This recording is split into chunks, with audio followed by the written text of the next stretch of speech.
पहले हम जाने वाले हैं फिर से 10 लाख साल भविष्य में। तो अगर अब तक इंसानी सभ्यता जिंदा बचा तो हम टाइप 3 सिविलाइजेशन को अचीव कर ही लेंगे, जिसे दुनिया का नहीं बल्कि ब्रह्मांड का सबसे एडवांस टेक्नोलॉजी मानी जाती है, जिसके जरिए हम हमारे गैलेक्सी के पूरे सोलर एनर्जी का इस्तेमाल कर पाएंगे।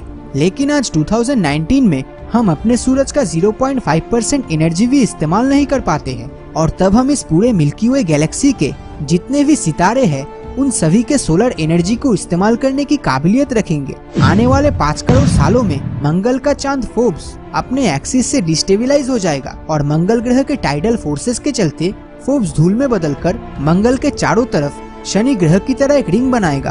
तो शनि ग्रह से याद आया, आने वाले 10 करोड़ सालों में शनि ग्रह के इर्द गिर्द मौजूद पत्थर और डिब्रीज या तो सैटर्न के ग्रेविटेशनल फोर्स से मुक्त हो जाएगा, नहीं तो शनि ग्रह के अंदर चला जाएगा और सैटर्न का ये खूबसूरत रिंग हमेशा के लिए गायब हो जाएगा। आने वाले 25 करोड़ सालों में धरती पे मौजूद सारे कॉन्टिनेंट्स जैसे एशिया, यूरोप, अमेरिका सब आपस में जुड़ जाएगा और जुड़कर साथ में बनेगा एक सुपर कॉन्टिनेंट जिसे पैंजिया अल्टीमा कहा जाएगा। साइंटिस्टों के मुताबिक वो कुछ इस तरह का दिखेगा। तो पैंजिया अल्टीमा लगभग 50 करोड़ सालों तक रहने वाला है, लेकिन उसके बाद धरती को एक और बड़े खतरे से गुजरना होगा जो किसी सुपर वोल्केनिक इरप्शन से भी लाखों गुना पावरफुल होगा, और उस सबसे बड़े खतरे का नाम है GRB यानी गैमा रे बर्स्ट। अब ये GRB असल में क्या है? तो जब भी कोई स्टार अपनी अंतिम अवस्था में आता है तब इनमें होता है सुपरनोवा एक्सप्लोजन, और इसी सुपरनोवा एक्सप्लोजन से निकलती है खतरनाक गामा रेस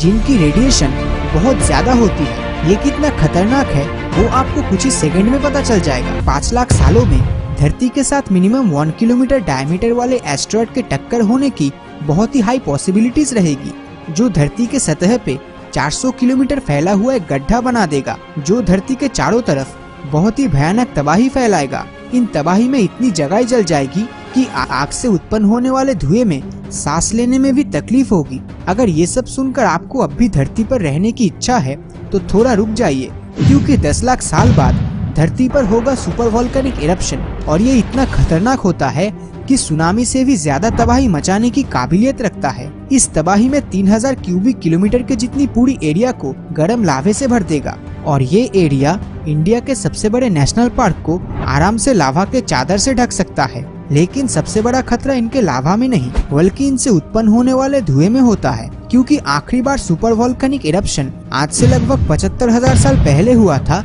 इंडोनेशिया में, जिसे टोबा सुपर इरप्शन भी कहा जाता है, जिसमें दुनिया के लगभग 90% पेड़ पौधे ग्लोबल वोल्केनिक विंटर के चलते बिना सूरज की रोशनी के खत्म हो गए थे। साइंटिस्टों का अनुमान है कि इस हादसे के चलते दुनिया में बस 3 से 10,000 लोग ही जिंदा बचे थे। लेकिन हम खुशकिस्मत है कि हम इस 20th सेंचुरी